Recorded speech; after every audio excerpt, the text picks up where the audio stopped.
What is going on, everybody? Thank you for tuning in to another edition of On the Road to Victory. I am your host, Jimmy Smith, and I hope you're all having yourselves a great night. I'm here still trying to find my damn voice, and that Sunday game took her out of me. I'll be real with you, but trying my best to get back to good health here. Make it through this week for you guys so we can get pumped up to go 4-0. So that's right, it's Tuesday, and that means we're behind enemy lines with the Eagles' Week 4 opponent, the Tampa Bay Buccaneers. So we're going to get to know everything about these guys. They made a bunch of roster moves, practice squad moves, some injuries. They've got all kinds of things going on. So we're going to look at how they've done so far this year, what they look like, get to know the Eagles' Week 4 opponent. Love to hear from you guys. Any questions, comments that you have, leave it down below. Appreciate you with the likes, the sharing, subscribing, hyping it up. All that stuff really helps. Cannot thank you enough. But we'll jump right into this. And some important news here. Mike Evans is going to be out for this game. Not looking like he needs to go on IR, but he is going to miss at least 2 to 3 weeks here. So a big loss for them. Good news for them. Chris Godwin looks like he may be returning, but either way, that's huge. Mike Evans, one of the better receivers in the NFL. And then one of their practice squad moves where I made a post about this. Last I saw he was listed at 437, trying to lose that weight. But this dude is over 400 pounds, we'll put it that way.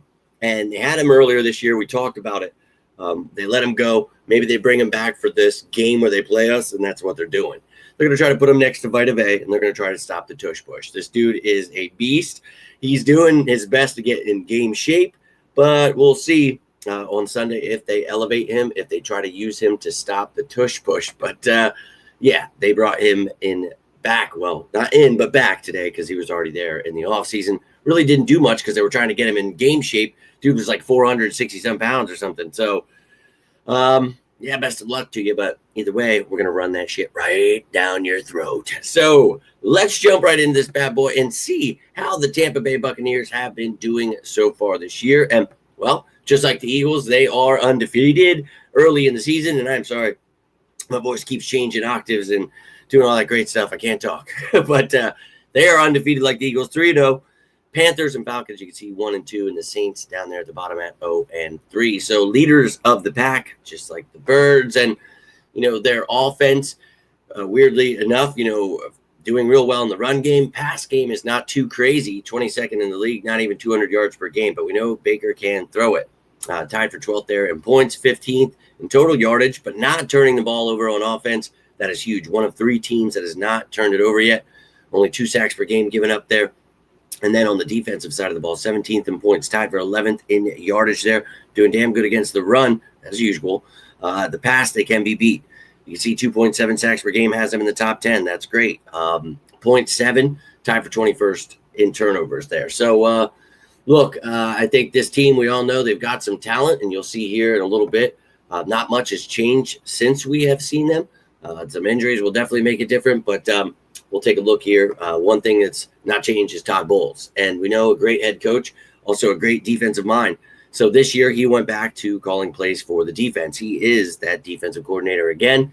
And then you've got Josh Grizzard there at offensive coordinator, Thomas McGahee there as the special teams coordinator. So that is their staff. And we know Todd Bowles, dude, he will come after Jalen. And, these guys, they have definitely had our number for a while. And I've always hated the Buccaneers. So, this is fine. I'm looking forward to beating their ass on Sunday and letting them know who the best team in the NFL is. So they'll do their talking and whatever else they need to. Do whatever you can to get by because this Sunday you're going to meet your maker. Now let's get into what has changed about this team. And they've lost, some linemen, a backup running back, a bunch on defense, a lot of veteran older players, but some important pieces that are no longer with the team. Mike Edwards and Tavier Thomas in the secondary with Neal and Whitehead also. You've got some edge guys in Tryon Shoyinka, who was there forever, and Golston, Shaq Barrett, Russell and Britt, the linebackers. So a lot of the older players they're moving on from. And you can see a couple of linemen they brought in, some defensive players in Reddick and Vildor, both who played for the Eagles at one point, and then Riley Dixon, the punter from the Broncos. So free agency didn't add, too crazy there. Only had 6 draft picks as well, but they made it count. And I think this was one of the best drafts of this 2025 class here. Man, holy crap. Aguica, the wide receiver out of Ohio State. Holy shit. Benjamin Morrison, second pick. Oh man, I don't know how he fell. Well, injury, but that kid's going to be a stud. Jacob Parrish, already starting for them. Another great pickup for them. Nickel corner that I think is a stud. David Walker, you guys heard me talk about him at that edge. I really like his game. Elijah Roberts, really like his game. We talked about him. And then Des Johnson out of Oregon. I thought, man, this was one where each pick I really like. So Buccaneers went out, had themselves a damn good offseason here. And well, now we're going to take a look at what that makes this team look like on the depth chart here. And well, I'll show you the injury lists and the practice squad, of course, as well. So on the IR, man, they just put Kokeeft there. So that was one of those moves I had to try to keep up with here. But you had Gadecki there, the right tackle. You've got Cody Mauch, the right guard, who's out for the season. Kalijah Kancey's out for the season. That sucks. Jalen McMillan's banged up. J.J. Roberts and David Walker, both rookies, are out for the season. So pretty big bummer. So if you're looking for some of these names on the depth chart, they're not going to be there. They're right here on this injury list. So with those linemen banged up, you could see, they've had to move some things around. Worse is hopefully back for them, but Barton's been playing left tackle. I switched him back in, but you have Klein, who was playing left guard, but Barton's playing well at tackle. Bredesen was a guard, now playing center. You've got Haggard in there at right guard and Heck at right tackle. So it's not great for them. But Mike Evans, as I mentioned, banged up. Hopefully you get Godwin back. If not, when Evans is gone, you're obviously going to need Miller, Johnson, Shepard to step up. Maybe the rookie Des Johnson gets in play. But Kokeeft out. He's a big special teams part. But they've got Otten, Durham, Colt there as tight ends. Running backs are good. Quarterback, everybody healthy there. But you can see this team, obviously still Baker at the helm. Bucky Irving is just continuing to get better.